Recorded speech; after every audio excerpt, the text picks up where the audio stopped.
Olá, assombrados! Eu sou a Ana Paula e vou contar alguns relatos para vocês neste tipo ao vivo estendido de hoje.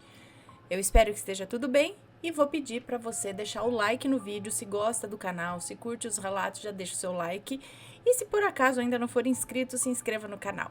Beleza? Então vamos ao primeiro relato de hoje, né, que é este: A Casa da Minha Mãe na Encruzilhada.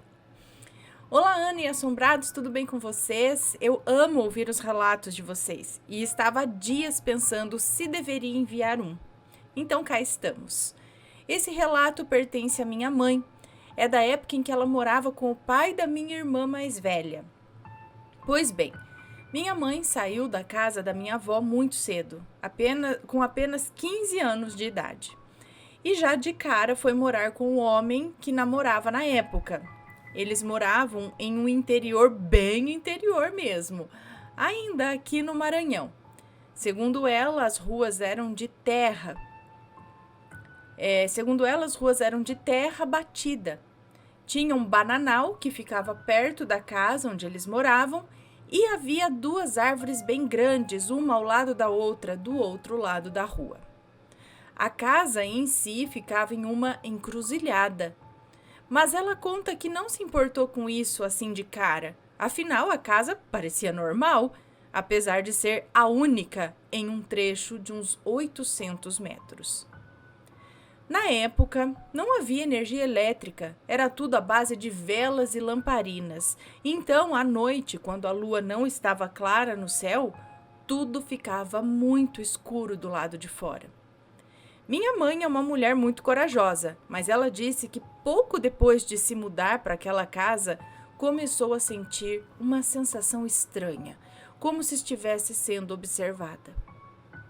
Além disso, durante a noite, ouvia-se uma ventania do lado de fora, como se o vento estivesse tão forte que estivesse derrubando as árvores do bananal.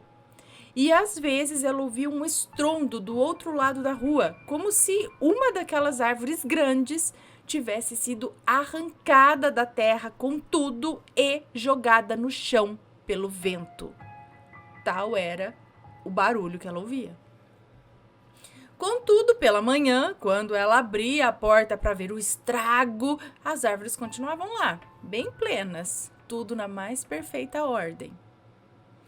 O mesmo acontecia dentro de casa. Ela ouvia som de panelas caindo, copos e xícaras quebrando, móveis sendo arrastados. Mas quando levantava para ver, não tinha nada fora do lugar. Ela ainda não consegue encontrar uma explicação para isso mesmo depois de anos. Não sabe se era a casa que era assombrada ou se era o fato dela estar em uma encruzilhada. A única coisa que ela sabe é que assim que pôde, meteu o pé daquela casa e deixou tudo para trás, incluindo o ex-companheiro que não quis sair de lá. Fala, filho, fica sem a casa, então é encruzilhada e os barulhos aí, porque eu tô indo. Você quer ficar, o problema é seu. Olha, deixou o homem pra trás, não quis sair, ela foi. Olha o medo que ela tava. Eu gostaria da opinião de vocês nos comentários. Vocês acham que era algum problema com a casa ou era o fato dela ser em uma encruzilhada? Ana, eu tenho alguns outros relatos de familiares e amigos e pretendo enviá-los futuramente, mas por hora é isso. Um beijo para você, para sua família e para os assombrados que estiverem ouvindo este relato e até a próxima. Um beijo para você, muito obrigada. É difícil dizer, né, o que pode ser tudo isso, pode ser uma coisa que era da casa mesmo, pode ser porque estava numa encruzilhada, a encruzilhada era usada, será, para algumas outras coisas, será que ali se acumulava algum tipo de energia, porque quando tem esses barulhos, essas coisas que parecem que acontecem, mas quando você vai ver não está acontecendo nada, isso só pode acontecer ou na nossa mente ou numa dimensão paralela, onde a gente ouve as coisas que acontecem do lado de lá, mas do lado de cá não está acontecendo. Porque, né? E isso acontece muito, esse tipo de situação, onde você escuta uma baderna, mas não tem nada acontecendo fisicamente. Mas o que é exatamente eu não sei também.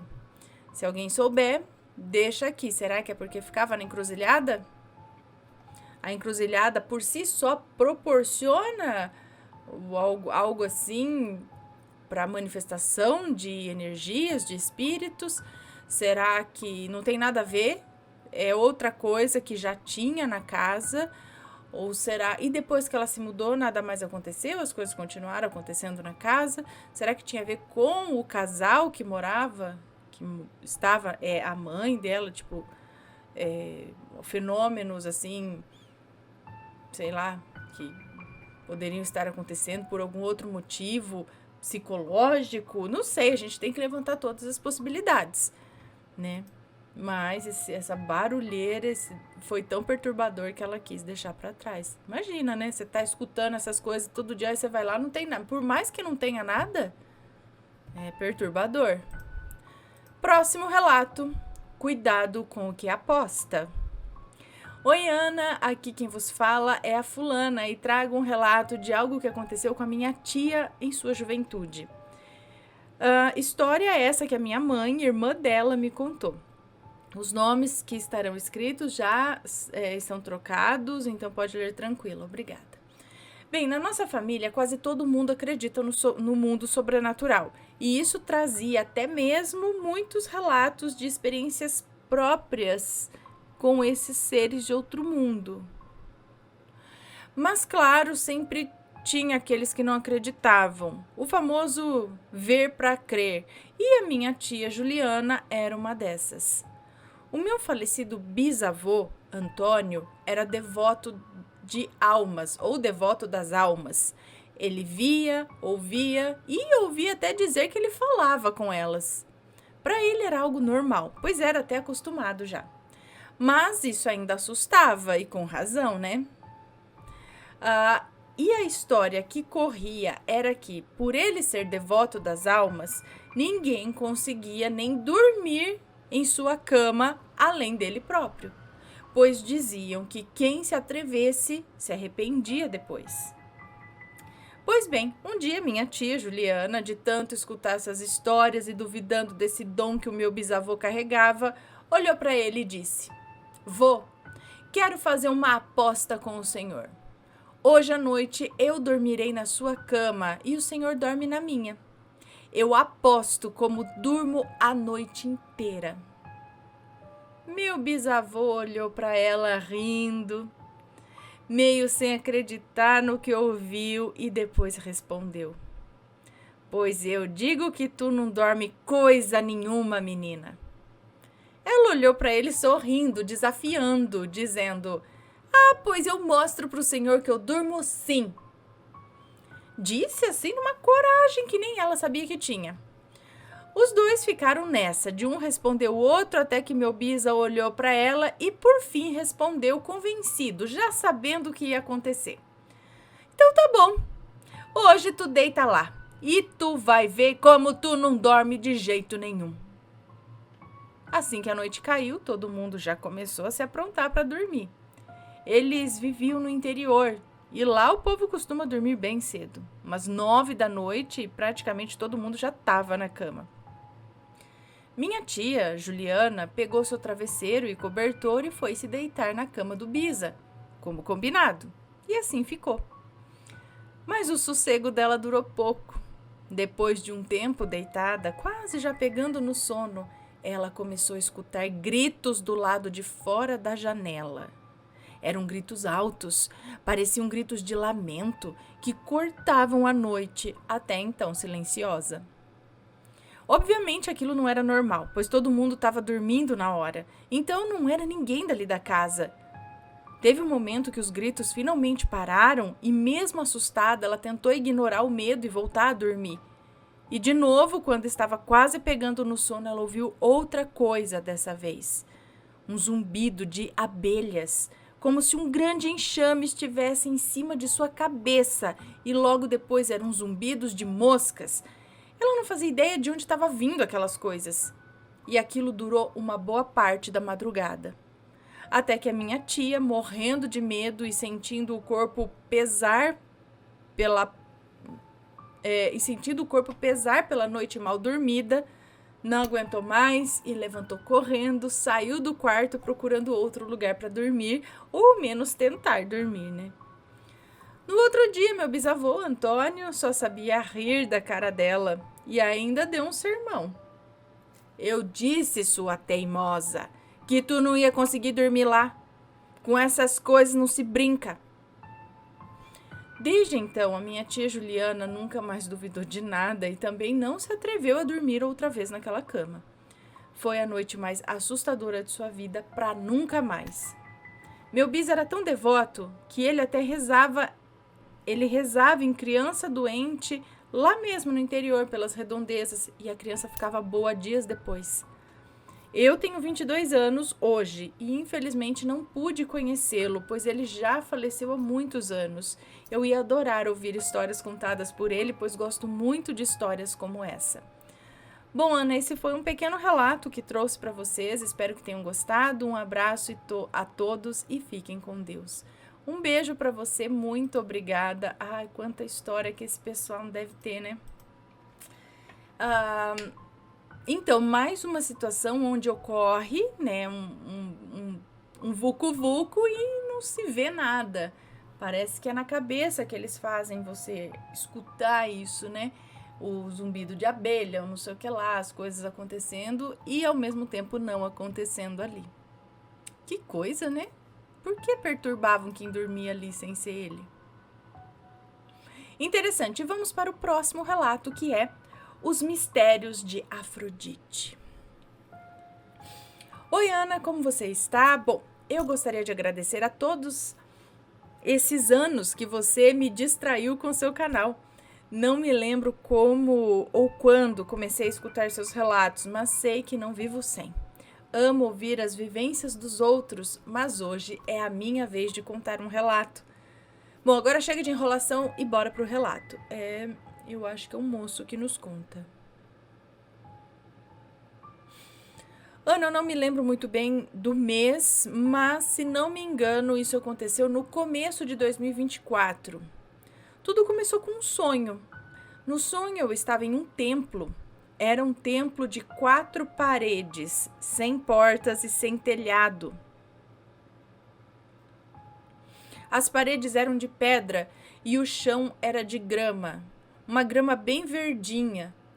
No meio do templo tinha uma ponte, também de pedra.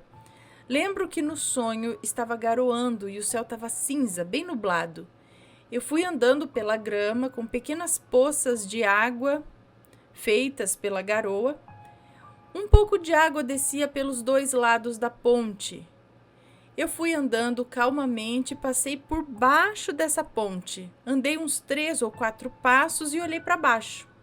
Nisso eu vi uma cobra engolindo o próprio rabo, num círculo perfeito, o Ouroboros. Nisso eu acordei do sonho e lembro que estranhei, mas eu não fiquei assustado. Com o tempo acabei até esquecendo desse sonho, mas ele sempre vinha à minha mente, assim do nada, e me fazia ficar pensando sobre isso o dia todo. Talvez até alguns dias, né? Mais de um dia. Bom, certo dia, Ana, eu resolvi meditar no banho. Sei lá, me deu vontade de meditar, então eu fui. Eu costumo meditar primeiro visualizando um lugar escuro e úmido, igual a Eleven fazia para poder ir curiar a vida dos outros. Depois disso, eu visualizava uma porta e aí eu ia até ela e abria. Eu sempre ia para um lugar diferente. Era para onde eu precisava ir. E dessa vez eu fui para uma praia linda, bem afrodisíaca. Como assim uma praia afrodisíaca? Uma praia muito linda. Nessa praia eu ia andando até sentar e ficar observando o mar. As ondas estavam paradas, o mar em si estava calmo, até que ele começou a se agitar, como se tivesse algo dentro dele. O céu ficou nublado e a praia ficou estranha, até que do fundo do mar surge uma concha. Quando essa concha se abre, o céu volta a ser azul e ensolarado, e o mar se acalma novamente. Dentro da concha surge Afrodite. a mais bela das deusas. Ela estava nua e tão bela quanto as flores da primavera. A concha veio até a beira da praia e então ela pisou na areia úmida e quente do chão, né, bem embaixo ali de seus pés, e do chão, bem debaixo de seus pés, surgem flores lindas. Só que o silêncio é interrompido por 3 mulheres, as graças, que vêm prontas para vestir Afrodite com a mais bela roupa. Depois de pronta, Afrodite vem até mim, sorri. Ela me olha com seus belos olhos azuis como estrelas cadentes e me entrega uma concha. Eu me levanto, pego a concha muito agradecido e vou acompanhando ela pela areia. Sem dizer nada, eu entendo que é para eu abrir a concha. Quando eu abro, vejo uma chave. E quando viro para olhar para a deusa, já não havia mais ninguém ali. Só restava eu, naquela bela praia. Quando olhei para frente de novo, tinha uma porta. Fui até ela e abri com a chave. Quando entrei, me deparei com o mesmo sonho que havia tido quase um ano antes. Ana, estava tudo igual, sem tirar nem pôr daquele lugar. E eu fui andando igual no sonho até ver a cobra engolindo o próprio rabo e nisso eu acordei da meditação, sem entender nada de novo. Então eu me levantei, terminei meu banho. Nisso eu lembrei que era lua cheia, então esperei a noite cair e quando aconteceu eu acendi uma vela branca para a lua e abri o meu tarô. Perguntei o porquê de Afrodite ter me levado nesse sonho e a deusa disse pelo tarô que haveria mudanças em minha vida e que era para eu ter cautela e responsabilidade, mas que ela estaria comigo. Depois disso eu guardei o tarô e deixei a vela apagar toda. Fiquei pensando sobre isso e dormi. Mas realmente, Ana, a minha vida mudou muito. Mas eu gostei dessa mudança, foi necessária. Bom, Ana, esse foi o relato. Eu decidi escrever esse relato para as pessoas verem que o culto aos deuses gregos jamais morrerá. Os deuses são vivos e por mais que eu não tenha uma cáris muito boa com eles, eu ainda já presenciei algumas coisas, eu já presenciei algumas coisas com eles e todas são boas. Cáris é tipo uma aproximação com os deuses gregos. Bom, é isso, Aninha, e que Afrodite seja louvada hoje, amanhã e sempre. Kyrie Afrodite. Ana, que Afrodite lhe abençoe e que ela te traga muito amor e prosperidade. Um beijo. Muito obrigada. Um beijo para você. Eu acho muito interessante essas meditações ou esses sonhos onde essas coisas acontecem, né? Você tem visões, caminhos, ele vendo o Ouroboros ali, a chave, a concha, Afrodite. Nossa, muito legal. Acho isso muito 10. Então vamos para o próximo relato, que é a bruxa do bairro. Olá, Ana, eu sou fulana, moça do relato Fantasma na Garagem. Então, eu tinha por volta de 9 ou 10 anos de idade quando morávamos nessa casa, num bairro em Porto Alegre. Nossa casa ficava muito próxima a uma praça que tinha ali pela volta. Quando eu digo próxima, eu digo coisa de 5 minutos, ou menos até. Para chegar na praça, passávamos por um corredor muito estreito, onde de um lado era o sítio, um corredor? De um lado era o sítio de uma vizinha e do outro as casas das nossas amigas. Uma rua seria isso. O sítio era enorme. O corredor todo passava ao lado dele. Já as casas eram coladas umas às outras. Certo dia brincávamos nessa praça, já passava das 10 da noite. Isso foi em meados de 2006 e naquela época ainda jogávamos bola na rua. Brincava de pega-pega, essas coisas. A minha mãe gritou do portão, mandando a gente entrar. Minha tia, 5 anos mais velha que eu, minha prima, 1 ano mais nova, eu e a minha irmã. Bom, avisamos as gurias que iríamos entrar e nos despedimos. Uma amiga nossa disse que iria com a gente, porque tinha certeza que ela seria a próxima a ser chamada. Passávamos pelo corredor em fila indiana, porque não dava para andar lado a lado. Então era um corredor, um caminho, um vão, um corredor mesmo. Não dava para andar lado a lado. Então fomos em fila indiana. Não dava para andar, andar lado a lado de tão estreito que era. Então, chegando em frente à casa dessa amiga, que ficava quase na esquina da nossa, todas nós nos arrepiamos. Já rolava altas lendas sobre o sítio, sobre a praça e tal, mas nunca tínhamos visto nada. Só escutávamos, enfim. Quando do nada nós ouvimos um assobio estridente, como se ecoasse dentro das nossas cabeças. Olhamos para cima e a vimos. Ana. Sabe quando a alma tira um print? Parece que sai e volta em segundos. Só aquele gelo no estômago. Era uma velha. Ela estava deitada sobre o telhado, só com a cabeça para fora e mãos segurando na beira do telhado. O rosto velho, dentes afiados, unhas grandes e pretas, parecia estar apodrecendo. Olhos completamente brancos. Minha tia me puxou, eu peguei a minha irmã pelo braço e a minha prima só correu junto. Minha amiga, que morava na casa onde a bruxa estava, só conseguiu chamar pela mãe dela e entrou com tudo em casa. Chegando na minha casa, que é 4 casas depois dessa minha amiga, minha avó perguntou o que tinha acontecido e nós contamos a ela. E ela mandou a gente dormir no quarto dela. Nosso cachorro, na época, passou a noite toda latindo e uivando. Depois disso, ficamos sabendo que não fomos as únicas que vimos essa mulher. A vila é pequena e todo mundo conhece todo mundo, sabe? Mas eu não quis ir a fundo nisso. Nunca mais fiquei até tarde na praça em época de quaresma. Por que isso foi na quaresma?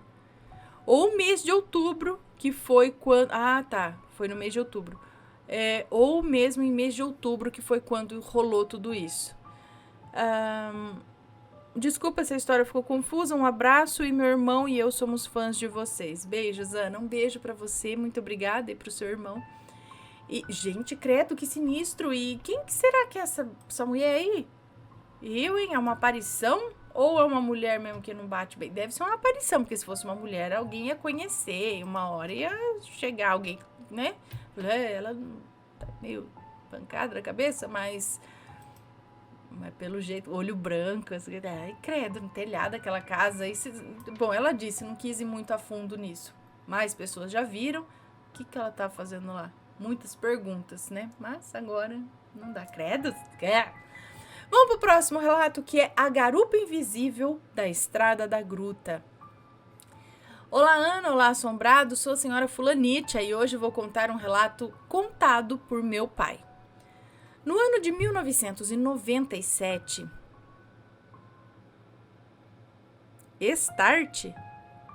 Start morava em Cabriúva e trabalhava em Itu. Todos os dias, bem cedo, ele pegava sua bicicleta e seguia pela Estrada da Gruta, voltando apenas à noite, quando terminava o serviço. Um detalhe importante, o pai de Start, ou seja, meu avô, era benzedeiro. Foi ele quem ensinou a Start orações e rezas de proteção, usadas para afastar o mal e se proteger em momentos de perigo. Certa noite, enquanto voltava para casa, aconteceu algo que Start jamais esqueceu. De repente, sentiu um peso sobre a garupa da bicicleta e percebeu mãos geladas envolvendo sua cintura, como se uma presença invisível tivesse subido com ele. Lembrando das rezas ensinadas pelo pai, Start começou a rezar com firmeza, pedalando cada vez mais rápido. Ao passar em frente à gruta, onde existe a imagem de Nossa Senhora, ouviu um som seco, como se algo tivesse caído no chão. E nesse instante o peso desapareceu e a bicicleta ficou leve novamente. Oi, a assombração caiu da bicicleta, ou pulou, né? Ele não sentiu medo, mas sim um forte receio. Até hoje, esse episódio é lembrado como prova de que, mesmo diante do inexplicável, a fé e a proteção ensinada pelo pai benzedeiro podem fazer toda a diferença. Vale lembrar que outros relatos na região mencionam motos que haviam caído após algo subir na garupa, reforçando a ideia de que aquela estrada guarda mistérios que poucos conseguem explicar. E assim termina o relato que meu pai me contou. Que ele sirva de lembrete sobre a força da fé e da proteção espiritual, mesmo nos momentos mais inesperados. É isso aí, gente. Oração, olha, e é muito comum essas histórias, né, de coisa que pula na garupa, de moto, de bicicleta, e vem essa mão gelada ou aperta a costela, alguma coisa. Ai, credo. A reza é interessante aí, não sei se era uma reza específica, que ele era benzedor, né? Mas, que bom, derrubou a assombração, literalmente. Sai daqui, aqui não, aqui não. Vamos agora, então, para o próximo e último relato de hoje, que é este. O poder da autoridade. Ó, falando em reza de benzedor, olha aqui, ó. Olá, Ana Paula, gostaria de contar o relato que aconteceu com a minha mãe. É uma moça que nos conta. Olha lá, sou a fulana que enviou o relato. Fui para Sete Além ou foi só um sonho? Ah, esqueci de falar no outro relato, nós somos praticamente vizinhas. Ela mesma, ela mora na cidade vizinha aqui. Se houver nomes, estarão trocados. Ok. Bom, minha mãe, Eliana, nunca foi de acreditar no sobrenatural. O ano era 2012 e morávamos em uma chácara que no passado foi Casarão dos Drinques, ou seja, uma casa de mulheres. A casa era imensa, contava com 4 quartos e 3 banheiros, um corredor gigante. Enfim, vivíamos somente eu, minha mãe e meu pai ali. Em uma manhã, como de costume, eu fui para a escola e meu pai foi trabalhar. Minha mãe ficou sozinha em casa. A pia da cozinha dava de costas para o corredor e todas as vezes que a minha mãe estava lavando louça, ela sentia que havia alguém a observando. Ela olhava e não via nada, mas tinha uma sensação ruim, um ar pesado, até que isso se tornou frequente. Era só minha mãe lavar louça que a tal presença se revelava. Um dia, minha mãe, já sem paciência, olhou para trás e não viu ninguém. Foi então que foi até o corredor e viu apenas um cabelo preto flutuando no corredor. Ai, credo!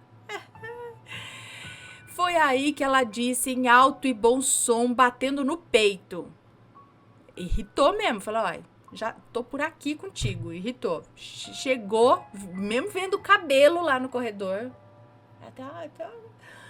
Ela foi lá e falou, ó, eu não tenho medo de você, pode sair da minha casa. Foi aí que no exato momento em que ela terminou a frase, aquele cabelo escuro sumiu.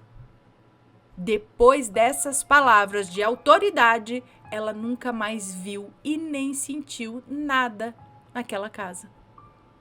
Ainda moramos lá por mais alguns anos. Eu presenciei alguns fatos interessantes e sobrenaturais que, se você quiser, eu posso mandar. Pois pode mandar. Esse foi o relato da minha mãe. Pra gente parar e pensar.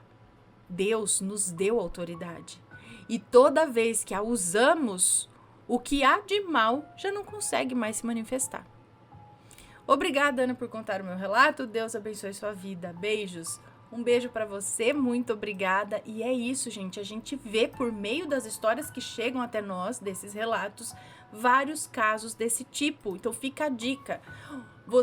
Onde você fala com autoridade e sem medo, é a hora que acaba a paciência com a assombração mesmo. Você falou, meu querido, não precisa ofender. Eu sei que na hora, às vezes, acaba a paciência, também acaba o vocabulário educado. Aí você já começa a falar